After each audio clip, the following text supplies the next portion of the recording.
الله على ريحة خير زمان الجميل، وريحة الزبدة البلدي الأصلية اللي تعمليها في البيت وانتي مطمنة ان دي مش مغشوشة ولا اي حاجة خالص. ريحة تجنن، جميلة جدا جدا.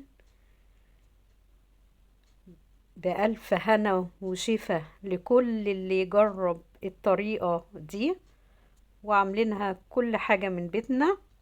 والمرطة الجميلة اللي يعني بصي، تحطيها كده في سندوتشات وتاكليها كده مرملة وجميلة جدا جدا جدا. تعالي بقى يلا عشان تخشي تشوفي الفيديو وتشوفي عملنا المرطة الجميلة دي ازاي، وعملنا الزبدة الجميلة دي ازاي، وبألف هنا وشفا. ويلا بينا نشرب القهوة ونخش كده ونشوف عملناها ازاي. السلام عليكم ورحمة الله وبركاته. اللهم صل وسلم وبارك على سيدنا ونبينا محمد صلى الله عليه وسلم. احنا محدش يضحك علينا ابدا، احنا بنحوش بقى القشطة بتاعة اللبن، وهنعمل النهاردة منها احلى زبدة واجمل زبدة، وتفكرني بايام زمان وجمال زمان، والزبدة بتاعة زمان الاصلية اللي ما فيها غش بقى ولا اي حاجة ولا الكلام ده كله. النهاردة هنعملها بأبسط طرق. أنا كل مرة بعملها على فكرة على إيديا أو بمضرب أو يعني بعملها كده، بفضل أعملها كنت بإيديا بقى واشتغل بيها لحد ما إيه أكومها وأخليها تطلع من اللبن لوحده والزبدة لوحدها. فاحنا لا، النهاردة بقى هنعمل في العجان، وعايزة اكلمكم بقى عن العجان دوت. اللي عايز يجيب عجان زي ده يا ريت يجيب الكبير، ما يجيبش الصغير دوت خالص.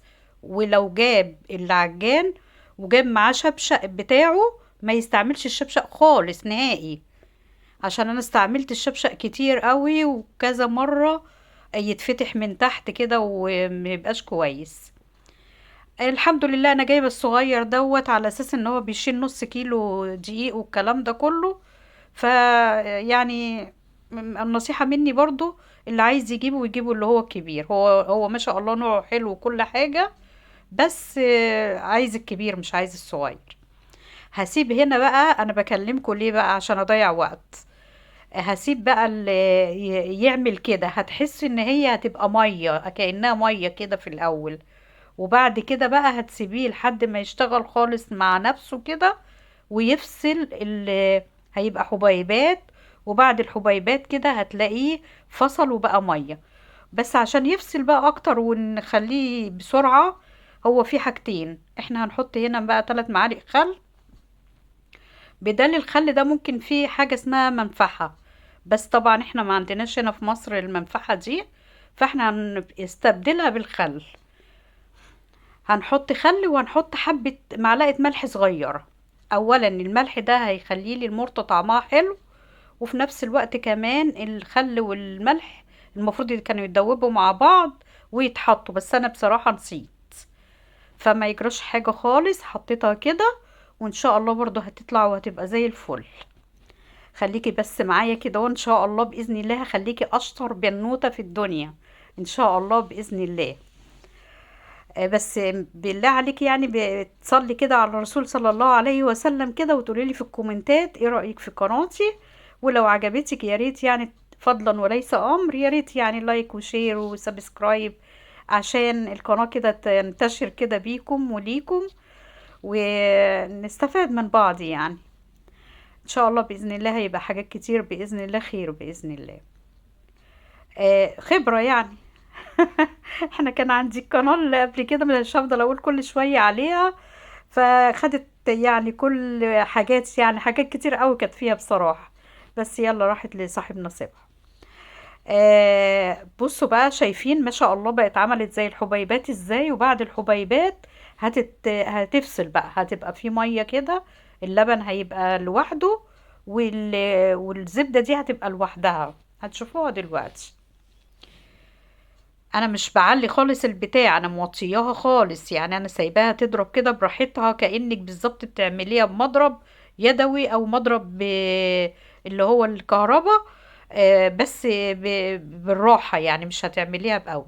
انا كده بلمها خالص بقى من اللبن. انا مسرعه لكم علشان انا مش عايزه برضه اطول بالفيديو عشان ما يبقاش طويل عليكم، عشان لسه هسيحها ولسه هنعمل كده معجنات في اللبن الجميل اللي هيطلع منها دوت، اللي هو اللي بيقولوا عليه الخض او اللبن اللي هو يعني اللي بيطلع من القشطه.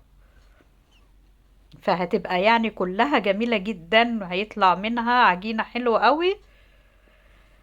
بس مش هنعمل بيها حاجة المرة دي، هنعمل العجينة، والمرة الجاية بقى هقول لكم هنعمل ايه في العجينة اللي احنا هنعمل بيها دي. هتطلع تحفة كده، حاجة جميلة.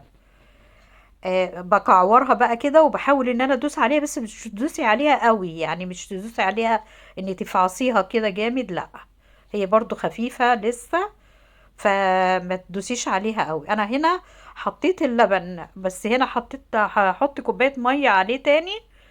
ما جبتهاش، مش عارفة ما جاتش ليه. ومعايا هنا بقى اتنين، هقول لكم دلوقتي بالراحة كده. بس نركن الزبدة الجميلة بتاعتنا دي اللي هتطلع يجي كيلو ان شاء الله، ممتازة، حاجة كده صافية كده. هنا بقى هحط نص كوباية سكر، او كوباية الا ربع كده سكر.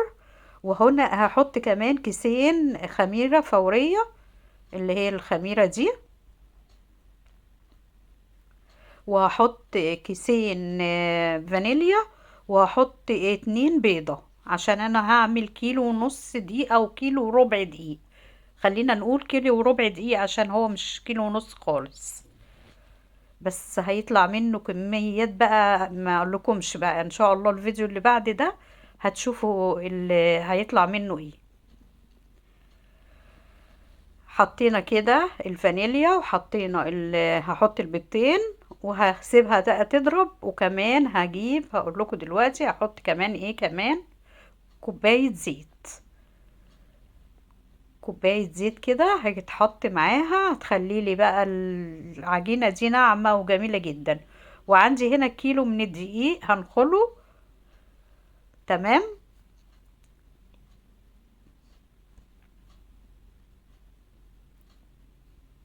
هي حاجة رحت فين؟ أي- انا ما اعرفش، كنت فاكرة ان الموبايل ما مش مفتوح، طلع مفتوح. المهم هنا بقى كيس بيكنج باودر، ونص كيس كيك شيف كده، اللي هو اللي هي اللي بتاع يعني حبة كده، يعني هما كانوا حبة كده فانا هحطهم. يعني كيس ونص كيس كيك شيف. هنا خلاص انا هحط بقى كمان، قلت هحط ربع كمان دقيق علشان حاسة ان اللبن هيطلع كتير. هو طلع مظبوط بالملي الحمد لله. ما زودتش تاني اكتر من كوباية المية اللي انا حطيتها على اللبن اللي طلع منه القشطة، ده. وبس هو ده، ما زودتش. طبعا عايزه اقول لكم انا كنت مدفيه الميه شويه علشان طبعا اللي كان اللبن اللي طالع من القشطه كان متلج، ده كان في الفريزر. فيعني ايه عملناه كده، دفيته شويه عشان بس اهم حاجه ما تسخنوش قوي عشان الخميره ما تفصلش منك. خليته يعني عباره زي درجه الحراره كده بتاعه الغرفه، يعني زي ما نعمله.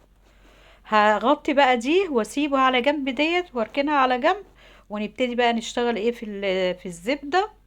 بس عايزة اقول لكم اشتغلت فيها بما يرضي الله. انا عجنتها حلوة قوي قوي، انا على فكرة عجنتها على الترابيزة وكده. بس في الاخر اختصرت لكم وجبتها لكم ان هي في الطبق كده، عشان بس ما تقولوش ان هي ايه، لا ده انا مش اشتغلتش فيها، لا ده انا اشتغلت فيها لحد ما خليتها كلها بقت حتة واحدة يعني. بقت زي ما انتوا شايفين كده. انا هغطيها واركنها بقى على جنب. ونيجي بقى الايه للزبدة بتاعتنا عشان نسيحها.